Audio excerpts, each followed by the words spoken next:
Hello everyone, I'm Antonio Sandu, PhD professor at Ștefan cel Mare University from Suceava, Romania, and also director of Lumen Publishing House from Iași, Romania.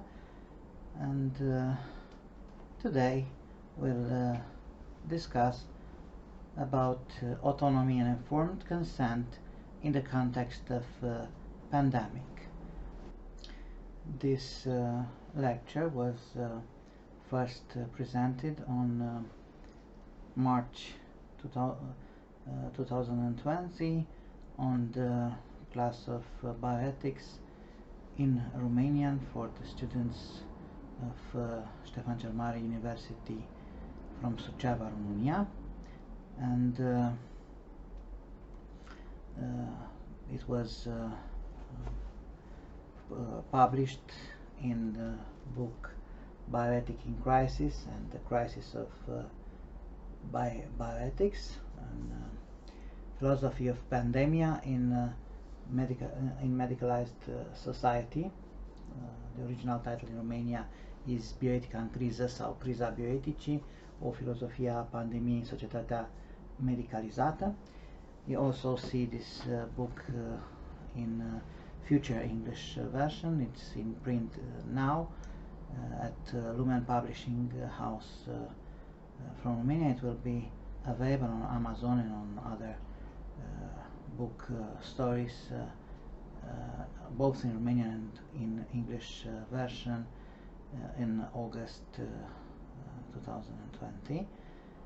And short presentation of this chapter, of this lecture, was published in journal Logos Universality Mentality Education Novelty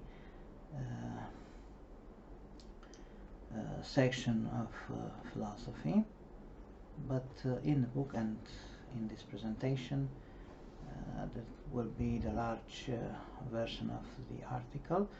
If you want to ask some questions, please write your questions on the YouTube channel of where the presentation will be available, and I will try to answer in the next presentation or in the others that will follow on the bioethics in crisis or the crisis of bioethics from this volume and so on. So please subscribe to our channel that is called Editura Lumen. Yes, please do. You see the channel in the presentation, so you will be able to see the futures of our the future presentation and this topic and any other topics in English or in Romanian. So let's start the presentation. In this lecture we will discuss the respect for autonomy as a bioethical principle correlated with the idea of informed consent in the context of challenges related to emergency situations such as the coronavirus pandemic we are currently facing, which has affected the entire humanity.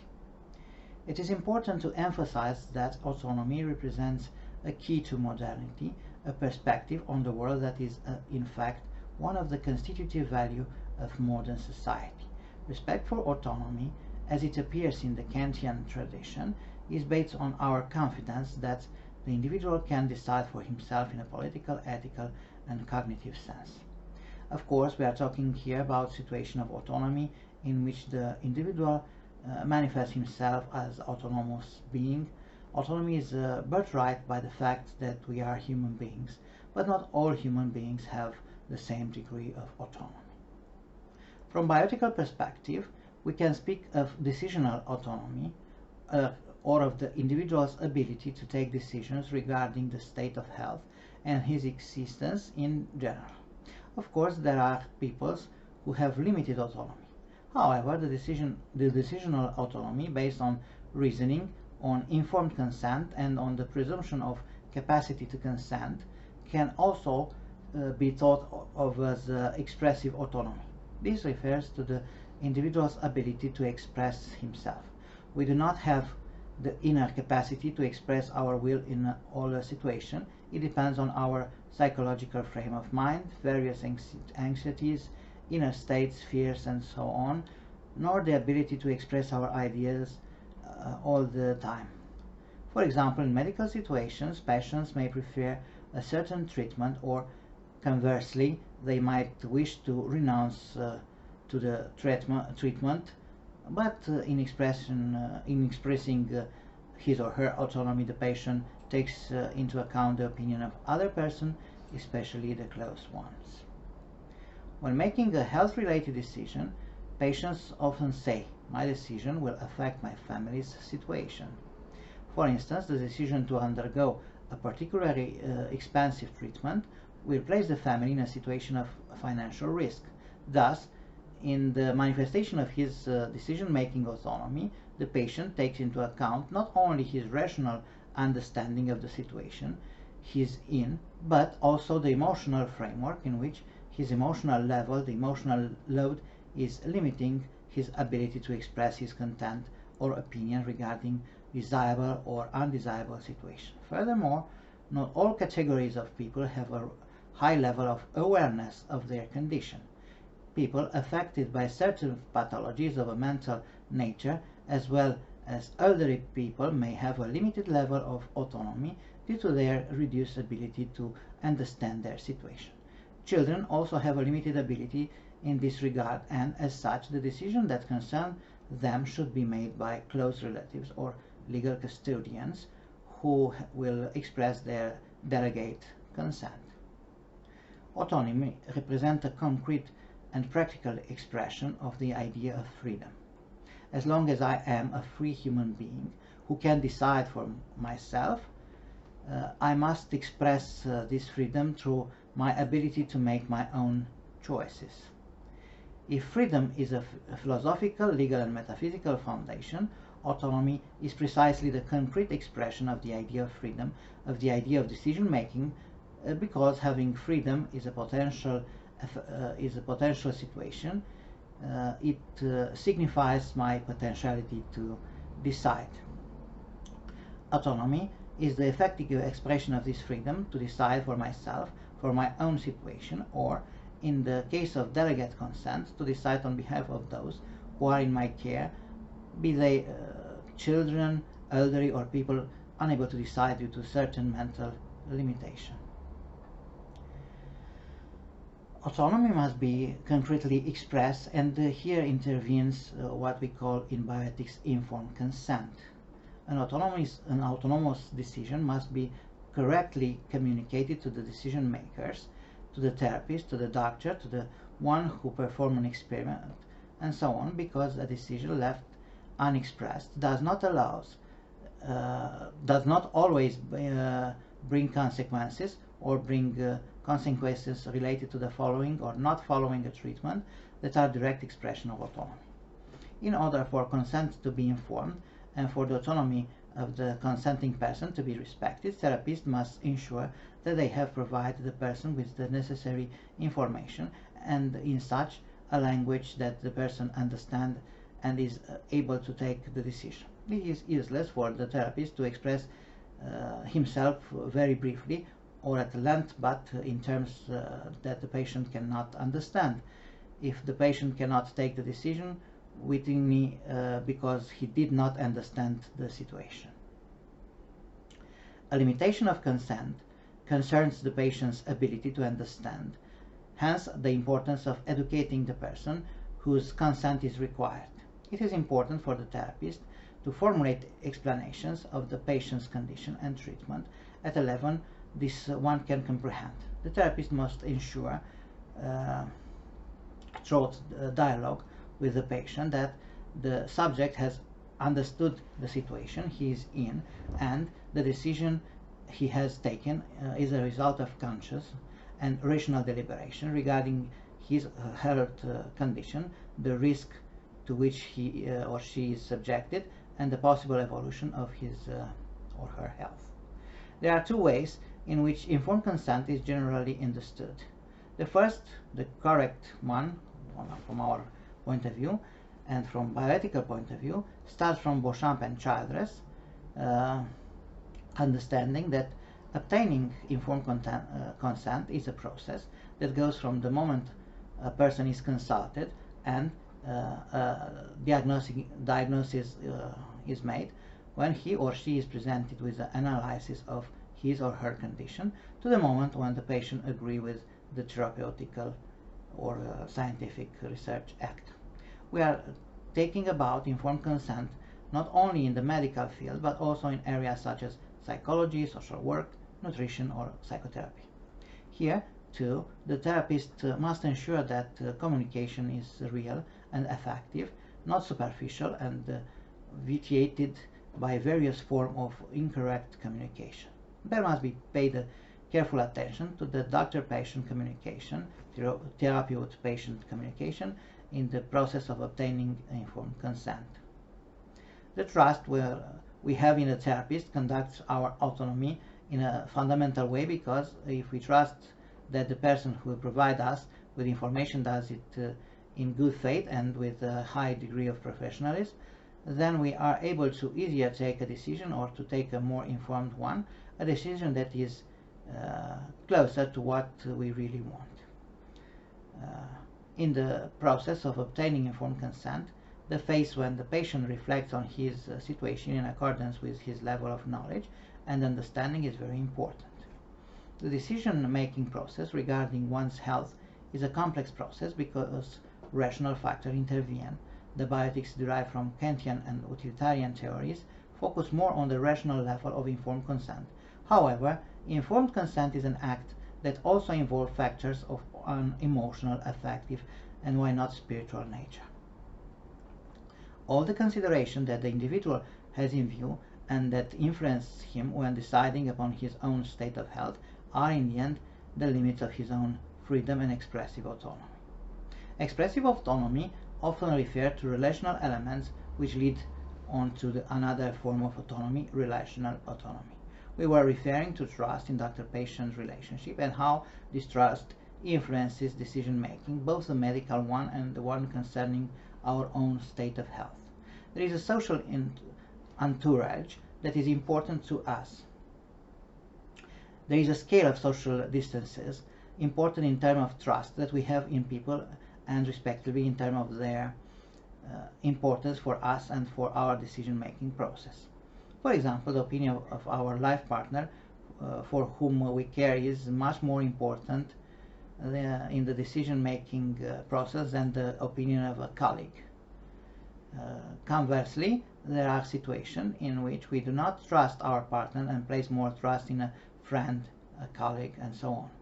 There are also situations in which we have more trust in people who have demonstrated competence, hence the different levels of trust in doctors, teachers, or other professional category. In one of the research studies I conduct in medical sociology and bioethics, numerous patients stated that I have maximum confidence in my general practitioner. Some of the interviewed general practitioners even pointed out that some patients asked them to check the specialist's decision, and if they could not confirm the diagnosis or the prescribed treatment, the patient were reluctant to adhere to it. Returning to bioethics in times of pandemic, we emphasize the special role of general practitioner during this period of the immediate medical staff who have direct connection with the patient. Direct and trusting relationship between physician and patient can be of particular importance in combating the impact of fake news that affect trust in public institutions. Along with the coronavirus pandemic, there is in Romania, but probably also worldwide, a communication disorder that affects trust in institutions and undermines the health policy established by the authority during this period. The Church and the messages it sends to the flock can play an extremely important role in this time. If the Church acts responsibly and sends message of respect for security measure of trust in state institutions, then the believers will tend to place greater emphasis on those messages. Here I cannot fail to notice a series of messages from Catholic Church and also from some hierarchs of the Orthodox Church, including at patriarchate level, starting that it is important to maintain a state of calm among population and faith in that the divinity does not abandon us in difficult times, and it is extremely important to have faith in the divine.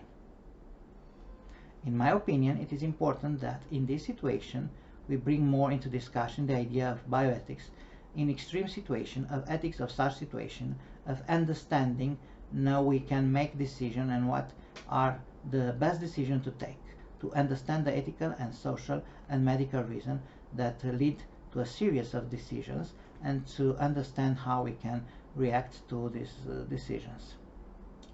Let's hope that we will not experience such a pandemic again in our lifetime, although each of us might find himself again in exceptional situation. Thus, ethics is both science and philosophy. Accordingly, there are philosophical and scientific models that allows us to live ethically, to live morally, and there are ethical values such as respect, solidarity, responsibility, and autonomy that must be learned primarily in bioethics and medical deontology courses, along with the notion of patient right and associated health legislation. What I intend to convey through these lectures, however, is a way of understanding ethics as a current social practice. Over 200,000 people worldwide are infected.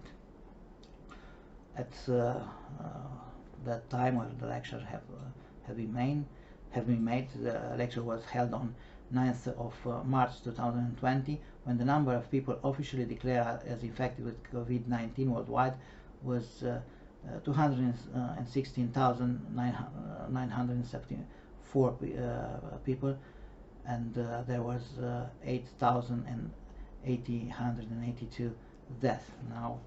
Nowadays, the number of people infected are much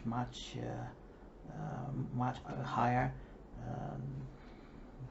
More than 1 million people are infected, and all around worldwide, almost 1 million people died at this or with this infection of coronavirus, because it's a discussion if people infected with coronavirus did die of coronavirus, or coronavirus facilitated other associated illness to drive the person to its end of life. Such a situation is, of course, a challenge for the perspective of bioethics, of ethics in general. Therefore, it is worth taking about the ethics of emergency situation from several perspectives. The first one is related to respect for autonomy and to the practice of obtaining informed consent, generally regarding the alteration of the limits of autonomy in such situation. This lecture being broadcast live on Facebook. Those who was watched in the it were given the opportunity to formulate questions and comments to which I wanted to answer, thus ensuring a dialogue with both students and other participants in the online meeting. And now this translation of lectures in English and these new English lectures for you give me and you the opportunity to start a new dialogue, this time in English, on the YouTube page of this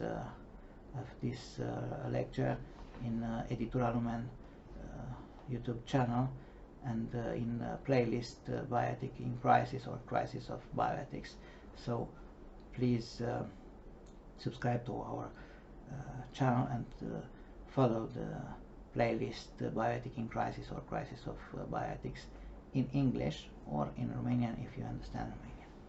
The first such suggestion that time in March came from Aurelia.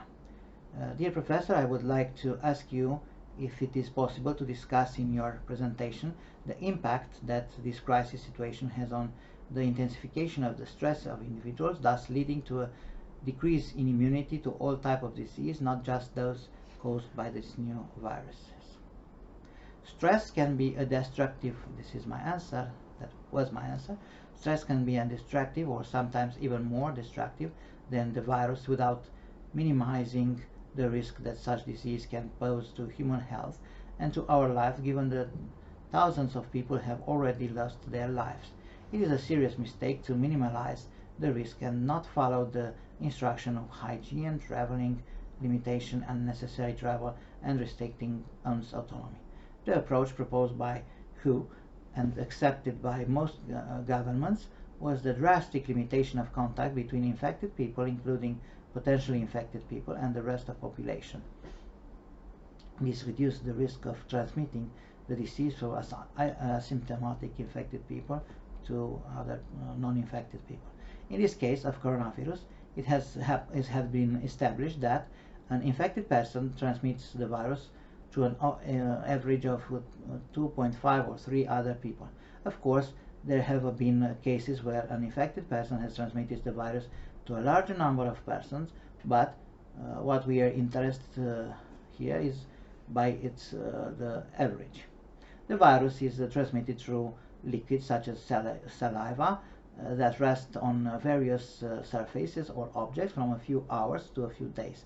It is not transmitted directly through the air, or it's believed that it not happens so. By completely limitation and contact between healthy people and those who are infected, the transmissions of the virus would be completely stopped because it cannot be transmitted through the air, and thus the pandemic would end. Or it's at least it is very limited transmitting to the air.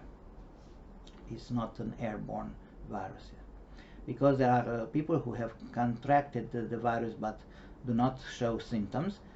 Social distancing measures should be as broad as possible, addressing at first people who came to the country from places where there have been outbreaks, and then ideally the entire population. A complete cessation of all activities, however impossible, there must be ensured public order, health services, food supply, medicine supply, and other goods of strict necessity. Therefore, blocking the transmission of the virus through complete isolation is simply not possible. So the transmission of the virus can only be slowed but not annihilated. Another perspective on ending the pandemic is that most people will develop immunity. This happens when people have been infected with or are vaccinated against the virus. In the absence of the vaccine, health policy in some states have been based on what is called herd immunity, which until recently has formed the basis for health policy in the United Kingdom and the Netherlands. This was in the presentation was given first time in March 2020. Given the virulence rate, it has been calculated that between 16 and 17 of the population need to be infected to stop the epidemic through herd immunity. Infected people, once recovered, are assumed to develop immunity. It has also been found that most people who contact the virus either manifest symptoms that are not very severe or develop no symptom at all. If a large number of people who have been infected and subsequently developed immunity is reached, transmission becomes impossible and the pandemic practically stops. That could be a valid option only if the immunity is permanent. If immunity is not permanent, the herd immunity could not happen, because people lose their immunity, so never reach the herd immunity. Of course, there will be isolated cases, even the return of symptoms when immunity is still low, but we can no longer speak of a pandemic. However, such an approach is quite risky, as it involves allowing a certain number of deaths. Thus, as a compensatory measure, the state that applied the concept of herd immunity should also ensure the complete isolation of people at increased risk of developing an aggressive form of this disease. Those who are most at risk of dying from coronavirus infection are generally the elderly and people who associated comorbidities, diabetes, neoplasm, high blood pressure, cardiovascular disease, and so on. Some model of responses to this pandemic focus on the idea of isolating such high-risk people very careful while leaving other people free to develop immunity by subjecting them more aggressively to the risk of illness so that they acquire herd immunity as soon as possible.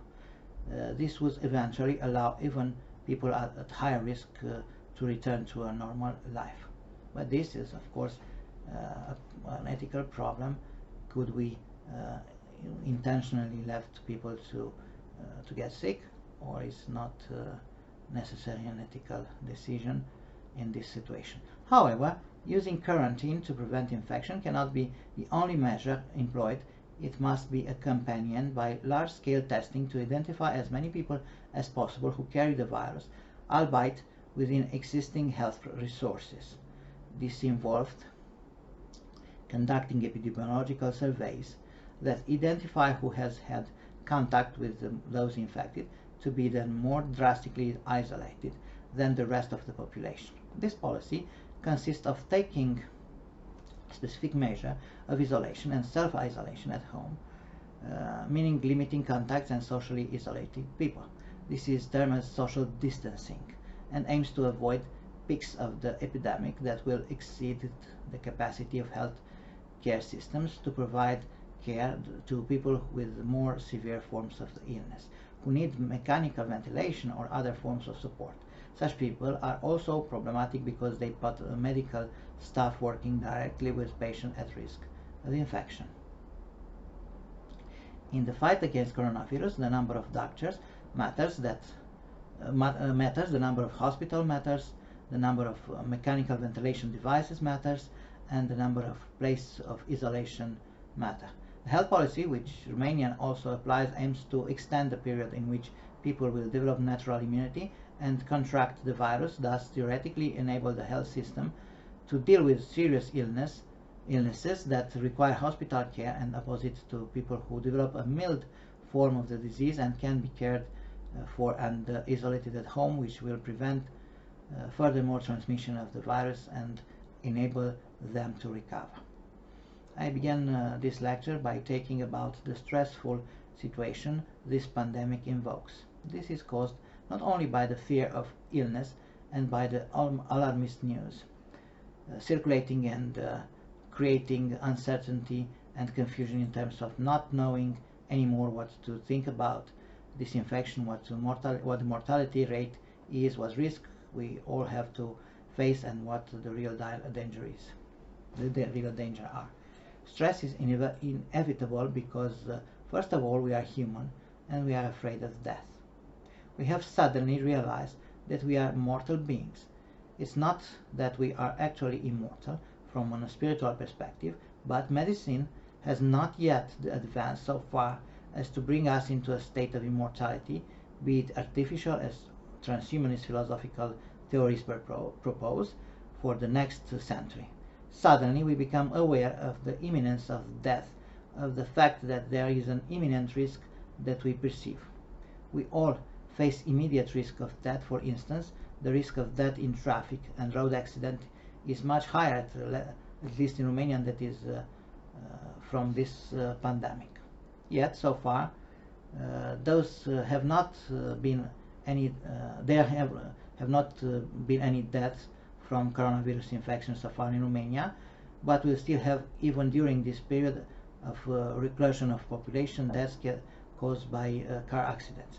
But now, at this time, at the time of presentation, there was not been reported any deaths in Romania, but it was in March. Today, in July, we have almost 3,000 deaths in Romania, but is still a limited situation, and it's not as much person who died in coronavirus that in another European or worldwide country. The imminence of death therefore always exists, but it becomes increasingly salient in pandemic situation, and then inevitably the perception of fatality, of the fact that we are in immediate danger, concern us. It concerns also those close to us, and in the opinion of many it is somewhat inevitable that we will become sick, even though this can be avoided by applying very strict self-isolation measure. Sudden awareness of the risk makes us vulnerable and thus puts us in a stressful situation. Beyond the stress generated by this threat, this anguish of death, the philosophers have spoken about, at least since Heidegger, but also before, as philosophy was taught, among other things, to be a preparation for death. It has been an object of study, of philosophizing, that has been important for a multitude of thinkers, of philosophers. We are also experiencing a lifestyle anxiety. We are accustomed to having an active social lifestyle that makes us meet each other, and suddenly we have to distance ourselves to remain self-isolated as much as possible at home. The stress of limiting daily activities, of limiting social relations to occasional short meeting or to virtual meetings is accentuated by an awareness of the lack of meetings with others, especially in the current context where most public meeting places are visibly closed. In addition, spring is coming. That time it was spring, now is summer. Yet all things have been drastically limited, all of which created stress. On top of this concern, people are having to face the specter of unemployment, sometimes immediate, because many companies are in the perilous financial situation, and even entire industry, such as the hospitality industry, the publishing industry, and cultural institutions are at risk of immediate bankruptcy. Inevitably, people are asking about their job and their income, and each of us felt at risk concerning the lifestyles we have become accustomed to and the changes we will have to deal with. Therefore, it's also stress of the future, of the security of the tomorrow, because we live in a society where we are used to having a certain level of social security and comfort. Suddenly, this is being threatened, and therefore it is very important for the state to take immediate action to reduce those risks. An example might be a measure that Greece has taken, which is to support the salary of employees who are laid off, are technically unemployed, or to subsidize the salary of employees that company did not dismiss. Similar measures will have been taken in Germany and in the Netherlands, and it seems that similar measure will be taken by Romania, and indeed it has been taken regarding people who enter technical unemployment. Such measure will take place, and they must be popularized precisely to reduce the stress related to the uncertain safety of tomorrow. We are also used to living in a globalized society where we can get from Iași to Suceava in longer than necessary, yet no longer than 2 hours, or to get from Bucharest to Calcutta in India in 12 hours. We are a society accustomed to the fact that we can travel. We are used to the freedom of movement, yet we suddenly faced with the fact that a large number of people have been unable to return to the country, Romania, because Hungary has closed its border. In fact, the vast majority of European countries have closed their borders into foreign national and limited the possibility of movement. And the time we present this speech, the border are less closed, but there still are control in the borders to show if the person is or not infected with coronavirus. So Romanian people can not go anywhere even in the European Union, and there is not free movement because some people could be denied to enter in one country or in another. This has happened in Europe, where freedom of movement is a fundamental right that European citizens have acquired through the supranational construction called the European Union. Freedom of movement is one of the founding values of this union. Limited freedom of movement at an individual and group level therefore created additional stressors. We continue with a remark of a colleague who asks, what will be the long-term effects of such a situation? The long-term, I think that the long-term effects will be increased risk of mental illness, of more or less severe forms of asthenia, and also of neurosis. We hope that the psychic effect will be limited throughout psychological counseling, spiritual practice, philosophical counseling, and even online counseling. It is important to have such initiative, and I'm glad to see that such initiative exists when volunteers take care of others, of people who are at risk, by bringing them food and leaving it at their door. It was a period when especially elder people could not go outside from their home, and there was necessary that other people bring them food and medication and so on.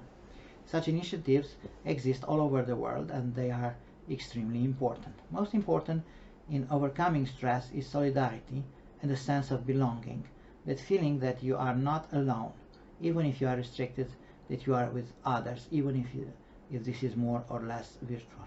In my opinion, this is one of the most important things that can lead to a decrease in psychological risk, because in difficult situations, psychological stress can lead to the development of psychopathologies. Psychopathologist, psychiatrist, counselor in general, and social workers must strive to find ways to eliminate stress, to eliminate its negative effects, and of course take precautionary measures which are very important to not feel alone, but because it's hard not to, but not to feel abandoned. Elderly people at risk are especially likely to feel abandoned. Another question I answered during the online lecture was, how do you think the medical staff will overcome this period? We have to divide between family and work. We cannot distance ourselves from this situation and isolate ourselves at home. In my case, says the participant at that lecture, in my case I must add that my eldest son has remained isolated abroad without the possibility of returning to Romania, of working and earning a living, and he must stay isolated at home until this situation calms down. Has anyone questions the fact that we will not be able to work like robots and need more psychological support than ever before? Of course, this situation is only an example of what people are facing. It is a dramatic situation that many people, including many medical staff, have to face. For medical staff especially, who are in the front line in the fight against this virus, this can be a very difficult situation, because they are aware that they are taking huge risks. In countries with high levels of infection, large members of medical staff have been positively diagnosed, including in Romania, including doctors, and some, for example, in China, have died, such as the first doctor to publicize the epidemics. The risk factor to which medical staff are subjected is increased, and they need to be supported, firstly with sanitary materials, so that they have what they need to carry out their duties, such as masks and protective gowns. Although I do not know to what extent they are fake news or they are true, I have come across messages from medical staff that often state they have to enter coronavirus patients' room without the necessary protection measures, thus being unable to do their job completely. I hope that this situation are simply fake news, but they are worth noting. And I found out in the end that it was not, it was not fake news. And at the beginning of pandemic, there were many situations in which doctors should go into patients to the patients, and they do not have masks or other protective measures when they enters in the patient's room. The fact that many of us have their loved ones in the red quarantine areas, people who do their jobs or their families cannot return to their native countries, adds even more stress to the other stressors I have already described. In the case outlined above, stress is also increased by the situation of own family, by the risk they have to face, by the fact that medical staff should remain isolated from their own family so as to avoid putting them at risk of infection. All those elements serve as additional stressors.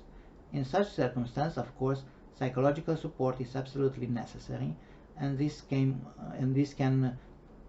primarily from psychologists, social workers, and doctors. However, it is important that this support also came from society, and we have seen manifestations such as in various cities. For example, from balcony in Italy, doctors and medical staff have been applauded, and certain hours and various songs of encouragement have been sung.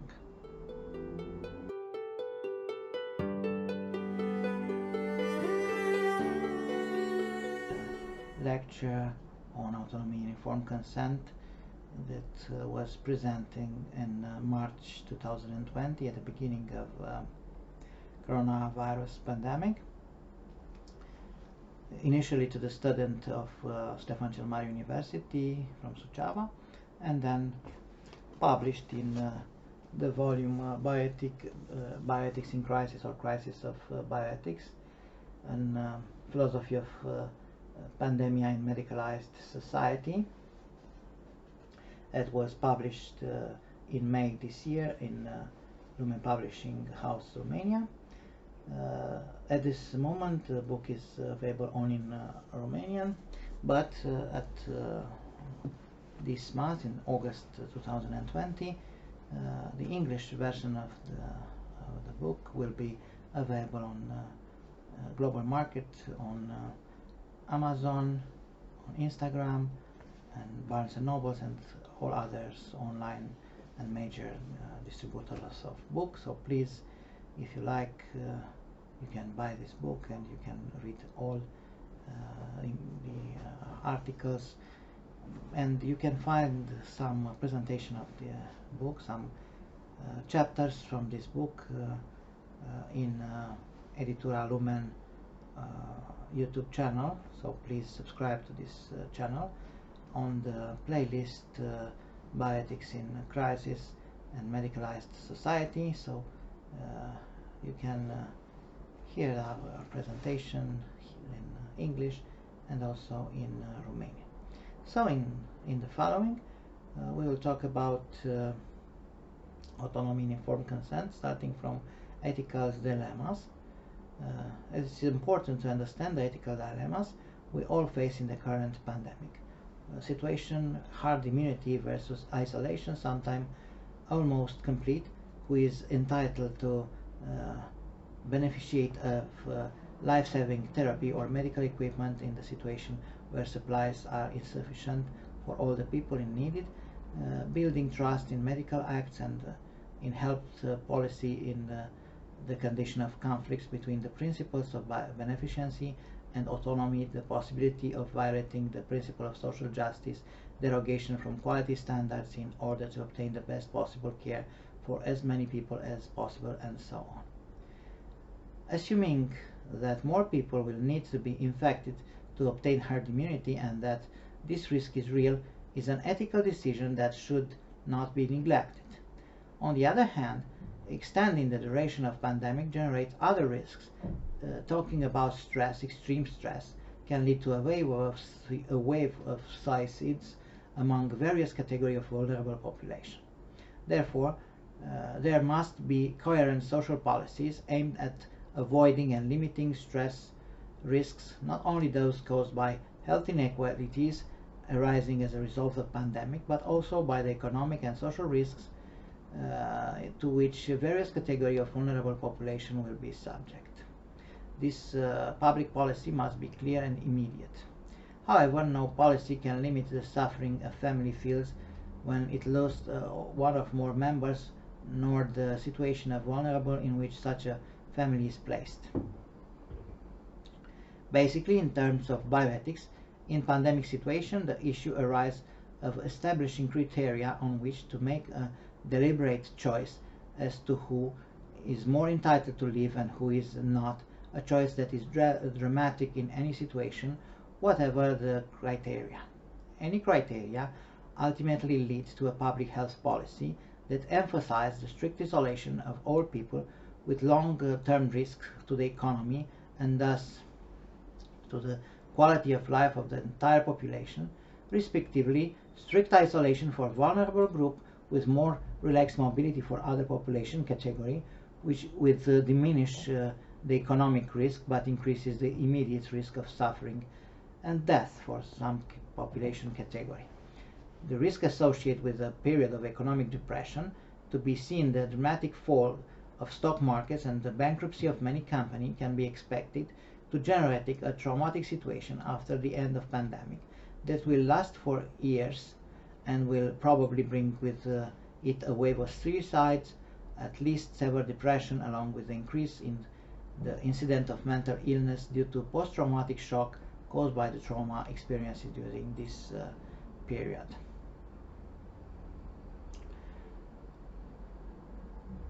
Bioethical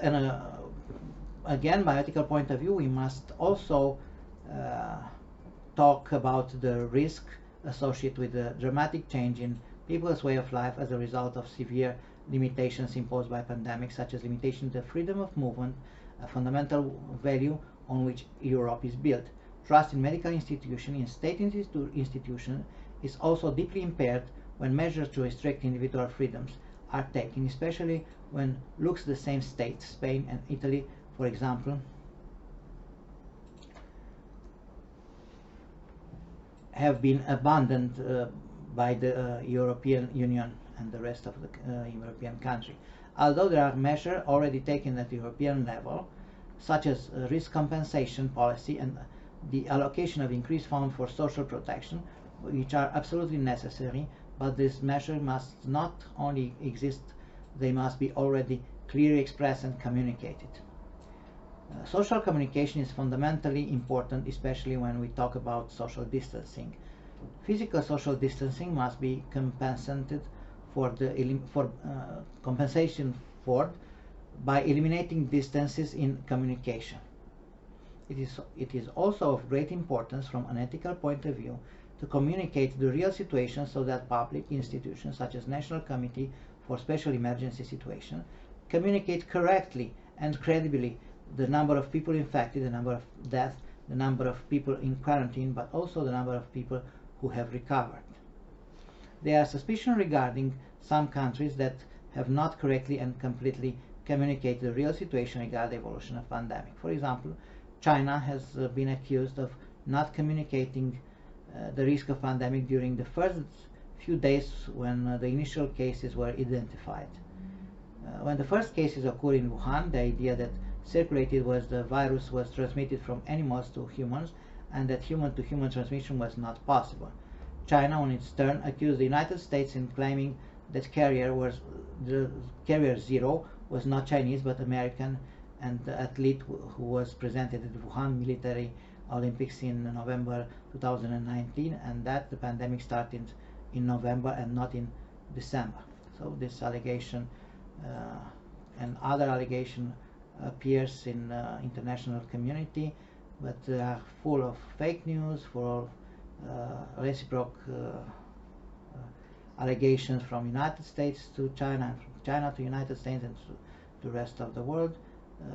The level of uncertainty by this fake news is very, very high, and it's not only a corona crisis, but also a fake news crisis that affects too much and way more than coronavirus itself. Whether or not this is the case, there may be considerable justification for the fact that the first few cases were not communicated on time, from the fact that the nature of the virus was unknown, and it could not be intuited that we were dealing with a dangerous pandemic, to the reluctation of local communist authority to communicate the situation before obtaining the consent of the central authorities.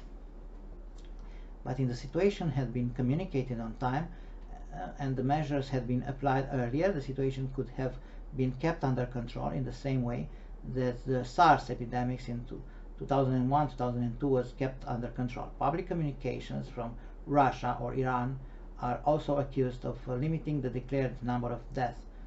This presentation was made in March 2020, but the situation are not far more different now in end of July 2020. Other accusation even relates to the situation in Romania, as the relatively small number of people infected so far. In March only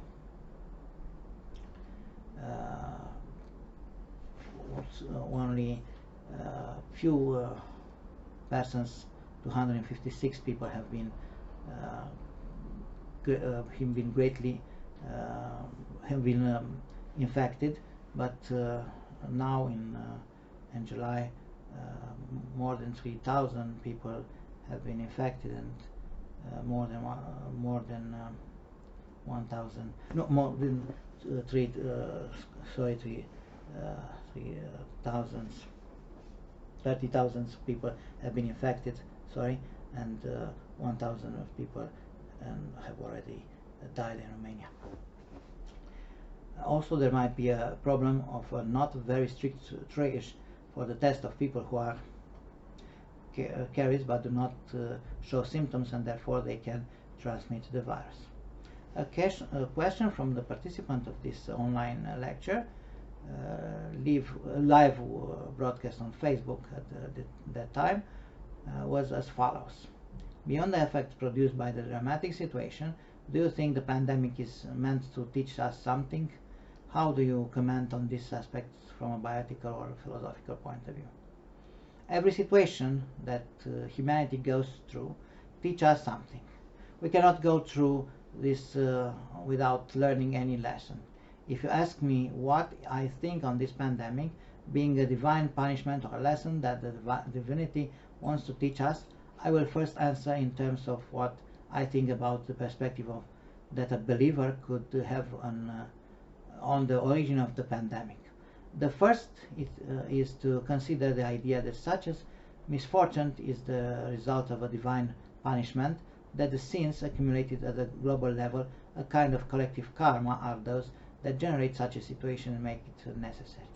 We are talking about a mankind karma that makes necessary from time to time to appearance of suffering, or if we speak in European terms, we can talk of a destiny that accumulated negative elements at the level of all humankind, and that ultimately makes such as divine correction necessary.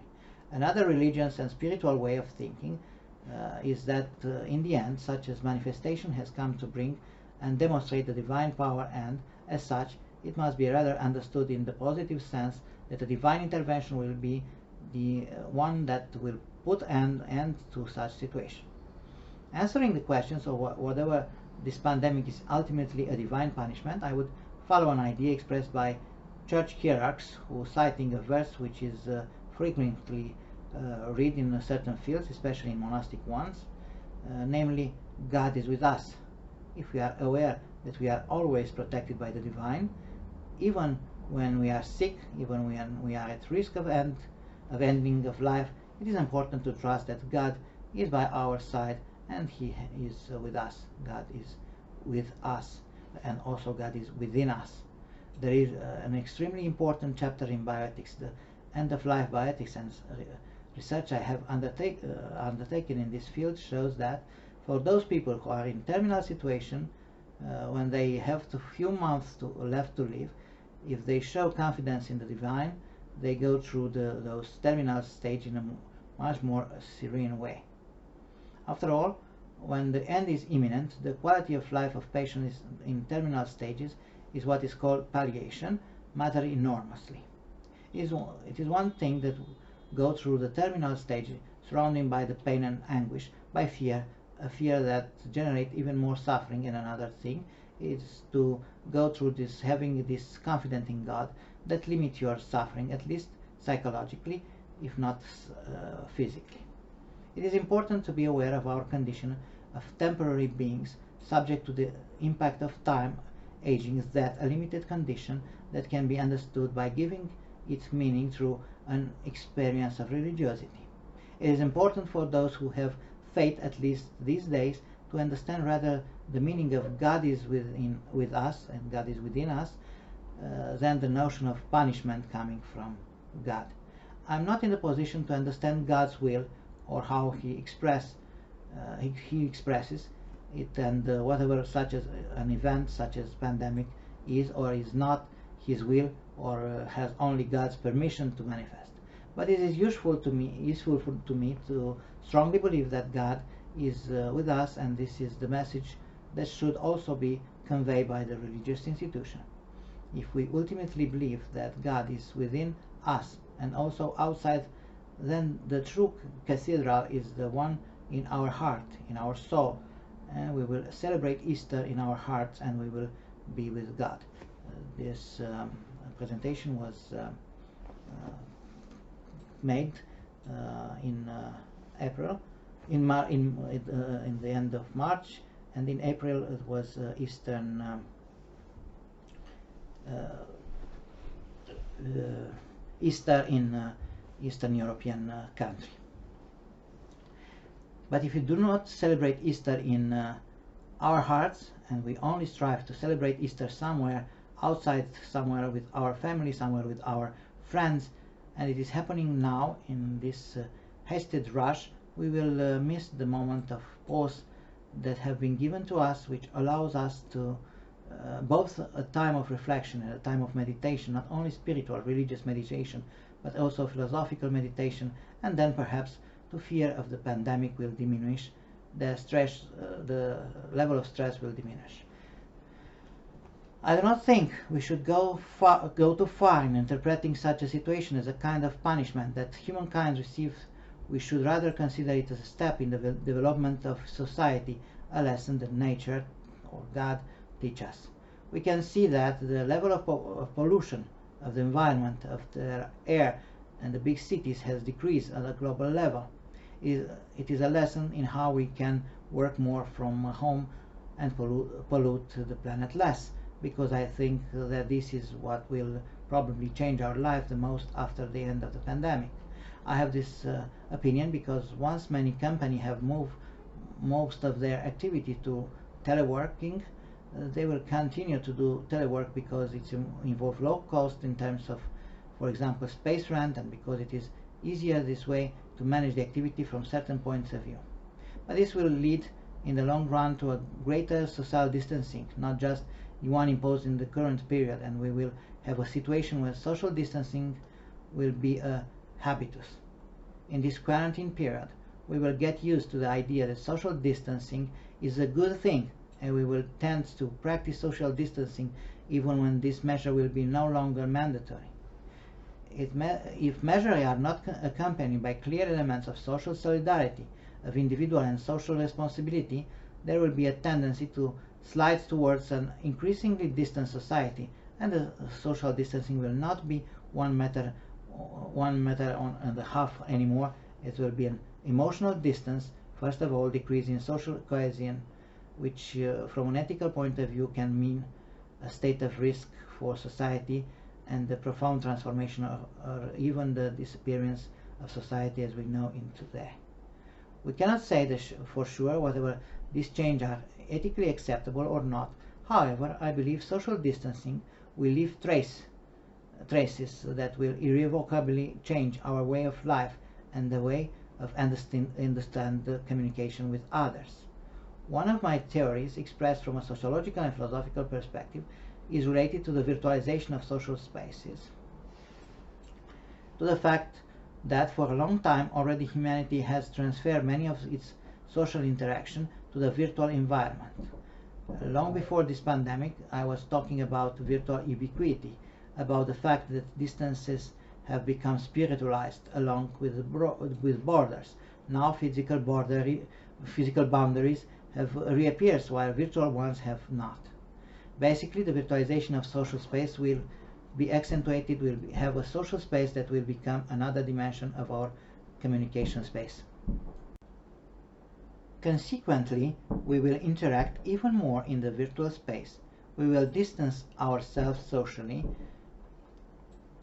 We will reduce our face-to-face interaction, and possibly a new form of solidarity will emerge. As it appears so far, the virtualization of the social space seems to have a series of inconveniences related to the superficializations of social interactions. An increased virtualization, which we are now witnessing, may also intensify virtual interaction, but from our perspective, previously experienced, the more intense these interactions are from an emotional point of view, the more superficial real relationship or even reality becomes. We are talking about virtual sex, about dating sites, video chat sites where erotic interaction is simulated without involving any real emotion or affective participation. A research study I conducted many years ago regarding erotic interaction at a distance through a video chat shows that there is a significant mutations towards the other person, namely a transformation of the other's body into an object of amplification and satisfaction of certain desires. The superficiality is accentuated by moving to a virtual corporality, a kind of fantasy play, because the sensation of otherness and of corporality of the other disappears, which usually leads to the annihilation or at least limitation of emotion felt towards the others as a real person. The other acquires an avatar body and even an avatar identity. Through the virtual relationship with the other, the individual builds his own avatar reality, transferring his fantasy to this new surrogate identity and identify with it. Second life, the secondary life becomes even more important and emotionally more accentuated than the real life, as it allows to the players to assume alternative identities, often simultaneously. The second life was a game, but nowadays we tend to have a second life in virtual reality, and this secondary life became more and more primal, and to dissolve the boundary between private and the public life of ourselves. I have encountered a situation in which a relationship born in the virtual world, on video chat for example, between a man and a woman, has ended in marriage, a real couple relationship in the physical environment, a marriage that works, the two still being together for more than 10 years after marriage. Such virtual dating, not necessarily erotic video chat, which is an extreme situation, but virtual datings in general can lead to the establishment of appropriate couple relationships.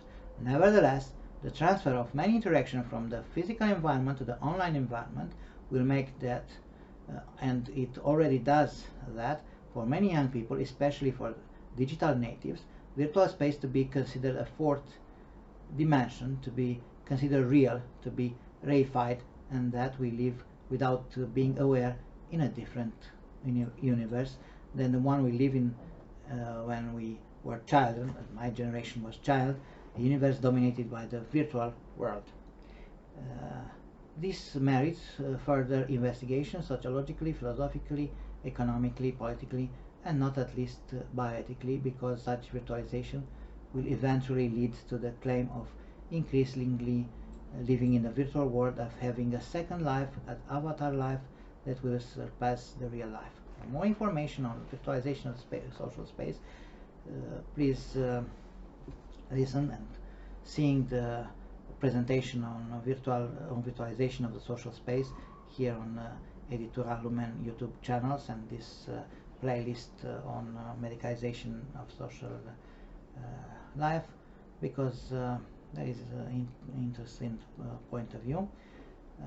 Also, please subscribe to our channel. Our channel is called Editorial Lumen, and please buy the book by Bioethics in Crisis, or Crisis of Bioethics, an Anthropology of Pandemics in Medicalized Society.